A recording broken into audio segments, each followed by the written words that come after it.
Namaste. We now come to the seventh limb, Dhyana of Ashtanga Yoga. This is second part of the Sanyama.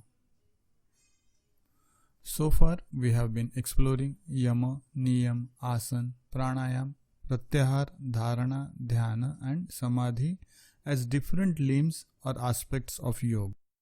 But this is only for the purpose of understanding. In reality, they are not separate. In fact, all the techniques and methods of yoga have been designed for one purpose alone, and that is how to use the mind. The mind can be used for freedom, for bondage.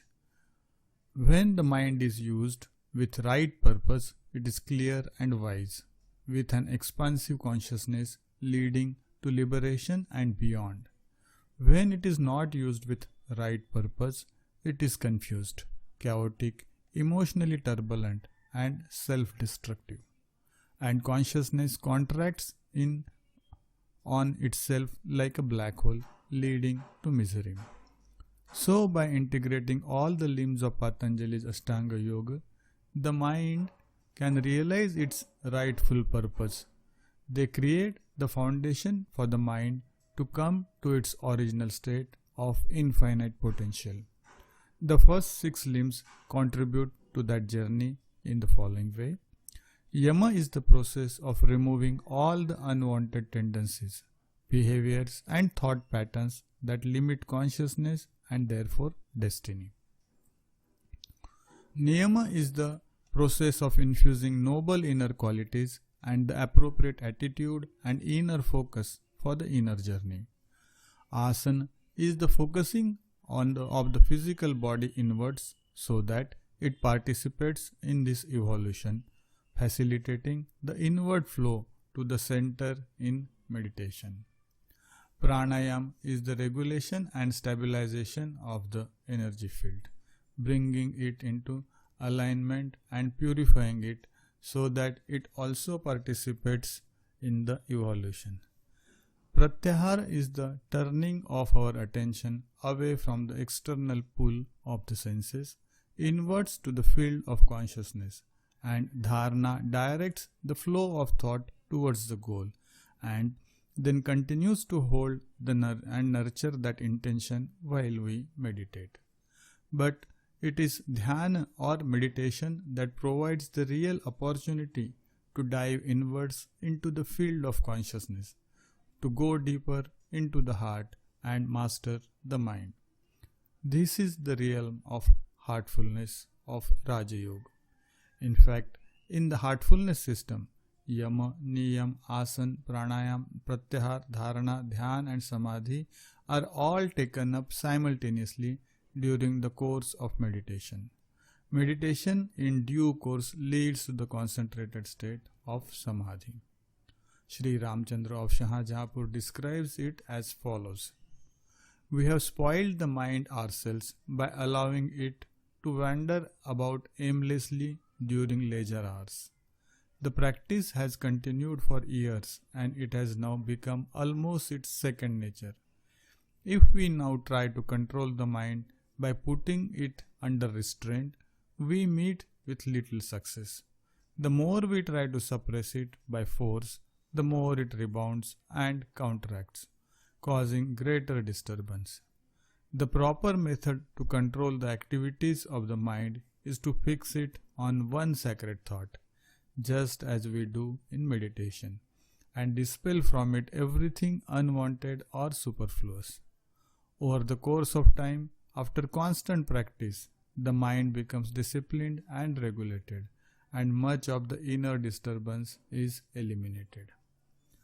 Eventually, the mind becomes so refined that it is a useful instrument for the heart guided by the soul, and everything settles into its rightful role. Now let us see what Patanjali Sutras talk about Dhyana. This approach of heartfulness is completely in tune with Patanjali's worldview, as he describes the purpose of yoga in the first sutras.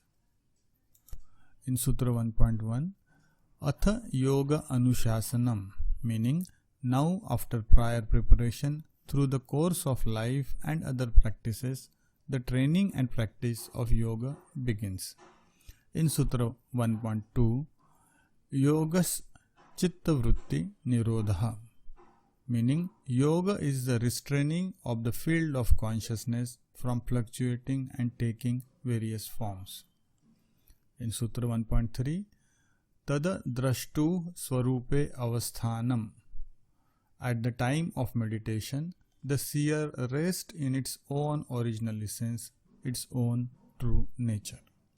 In Sutra 1.4, Vritti Sarupam Itaratra, meaning at other times the seer appears to take on the characteristic of the fluctuating forms associated with thought patterns. In Sutra 1.5, Vrittaya Panchataya Klishta Aklishta, meaning those thought patterns, that is vrittis, are of 5 different types, of which some are painful, that is klishta, and impure, and some are agreeable and pure, aklishta.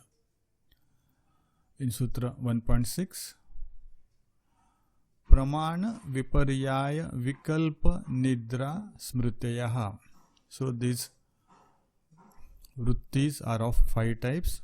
These are right knowledge, pramana, viparyaya meaning misconception and not seeing clearly, vikalpa means verbal delusion, nidra means sleep, and smritaya is memory.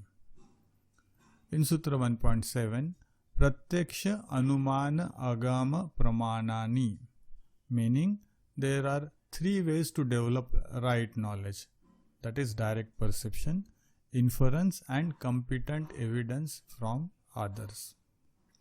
In Sutra 1.8, Viparyaya Mithya Jnanam Atadrupa Pratistham, that means misconception or illusion is false knowledge that results from perceiving a thing as other than what it is. In Sutra 1.9, Shabda Jnana Anupatti Vastu Shunya Vikalpaha, that is, verbal delusion and imagination result from words having no grounding in reality. In Sutra 1.10, Abhava Pratyaya Alambana Vritti Nidraha, that is, sleep is the vritti that embraces the feeling of nothingness, the absence of other thought patterns. In Sutra 1.11, Anubhuta Vishaya Asampramosha Smritihi, meaning memory is when the thought patterns of previous impressions have not been removed and they then return to consciousness. In Sutra 1.12, Abhyasa Vairagyabhyam Tat Nirodha, that is, all these vrittis are mastered by practice and by letting go of attachment. In the sequence of sutras, yoga is described as the refinement and purification of consciousness to its original balanced state, known as samadhi, and Patanjali explains this happens through meditation, so as to master the fluctuations that disturbed consciousness from its original state. Let us see what is consciousness. It is useful here to understand what chit or consciousness is and how the vrittis or fluctuations in the chit lake disturb the mind and create imbalance. Imagine the field of consciousness as a canvas or a lake. In its original natural state, consciousness is still and pure, like a completely blank canvas or a still crystal clear lake. Vrittis are the fluctuations caused by thinking and feeling. They cause turbulence, disturbing that stillness and purity. They are the play of energy as Chit absorbs some of the universal energy of prana and sends it out as thought. These vrittis are the waves or ripples of energy that form upon the lake of consciousness when external things affect it, and This happens because we take in so many impressions through our senses. Swami Vivekananda explains it very simply. Why should we practice? Because each action is like the pulsations quivering over the surface of the lake. The vibration dies out, and what is left? The sanskaras, the impressions, are left on the mind. They coalesce and become a habit. It is said habit is a second nature, but it is a first nature also, and the whole nature of man. Everything that we are is the result of habit. That gives us consolation, because if it is only habit, we can make and unmake it at any time. The sanskaras are left by these vibrations passing out of our mind, each one of them leaving its result.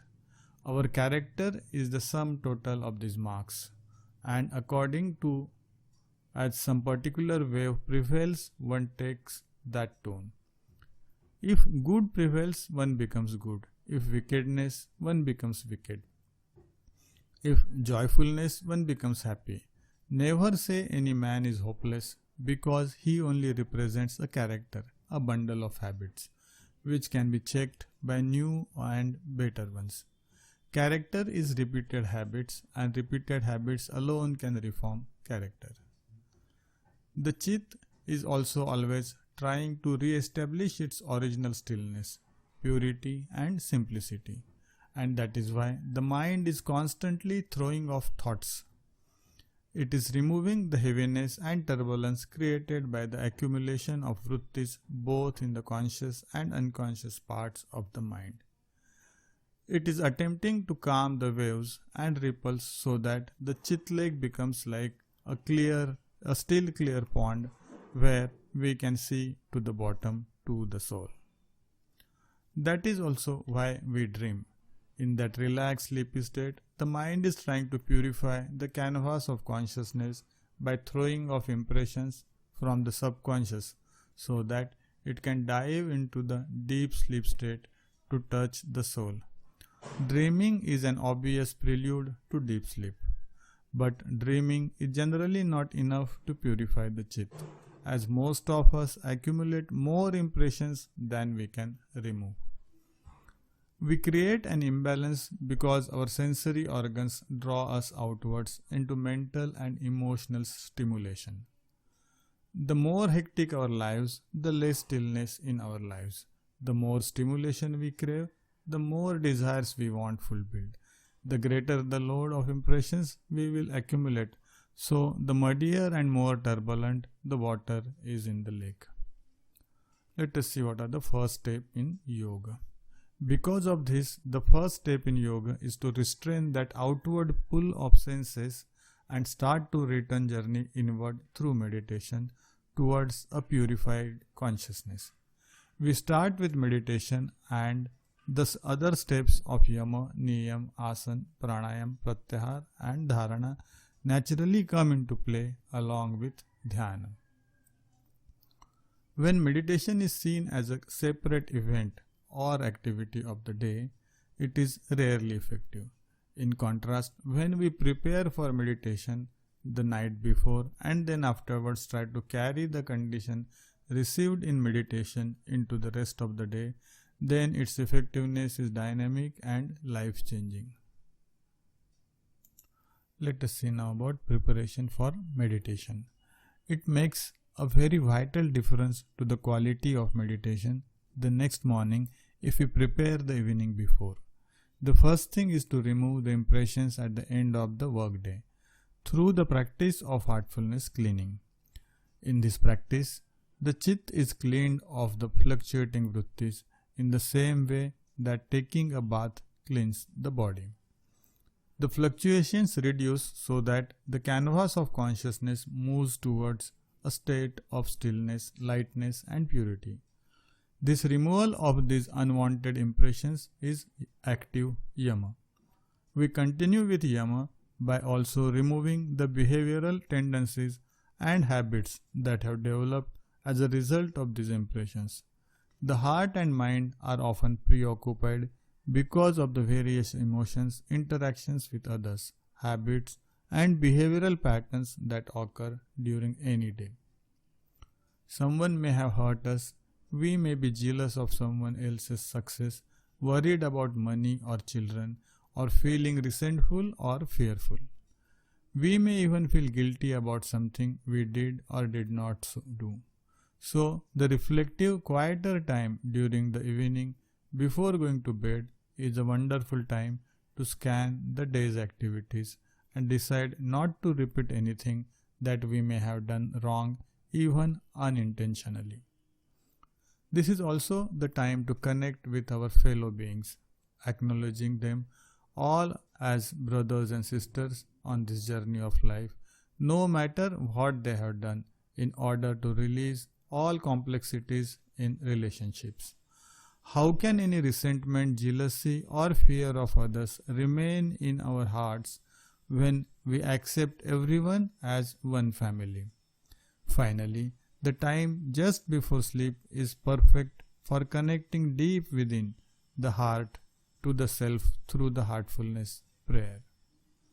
As a result of this connection, sleep is also rejuvenating physically, mentally, and spiritually, and peaceful instead of mentally turbulent. It is like the difference between sailing on a smooth, still lake and on a stormy sea. Such rejuvenative sleep allows us to wake early and meditate in the stillness of nature of dawn. This is one of the most profound and beautiful experiences any human being can have. The center within us resonates with nature's still pure center at that stationary cusp between night and day. We are able to dive deep. Before starting the heartfulness meditation, we are conscious of first purifying mind and body. Then we sit in a comfortable inward facing posture, asana, and relax so that our breathing and all our energies are able to focus inwards, that is pranayam and pratyahara. Then we make the supposition, that is dharana, that the source of divine light within my heart is drawing me inwards, and through dharana we hold the nurture that supposition in the heart as naturally and effortlessly as possible, so that we slip into dhyana. Pranahuti or yogic transmission facilitates this process of effortless inward focus towards samadhi. We make the suggestion in our heart and it resonates with the surroundings of the heart region. This vibration then expands further, extending to all the chakras of the human system, and they all begin to glow. It goes on expanding, passing through region after region until they are all absorbed in the innermost circle. Sometimes we feel dazzling light at the region we have reached, and the dazzling light then fades as we journey forward. And eventually, we cross the different stages of Maya and find ourselves in totally calm atmosphere. There are stages and stages after that as we journey to the center. Meditation is our means of approaching the center. When we meditate, the central power we have remains in force and it disperses the clouds and obstacles on the way. This can only be experienced practically. Eventually, we find ourselves swimming in everlasting peace and happiness. At this stage, the mind has automatically become disciplined and regulated. Our senses naturally come under control and we gain mastery over them. All this is the result of meditation on the heart with the aid of yogic transmission, pranahuti or pranasya pranaha. Here we conclude this part on dhyana. We will commence with the next part in the next narration about samadhi. Please do visit heartfulnessmagazine.com and shpt.in. Thank you for listening.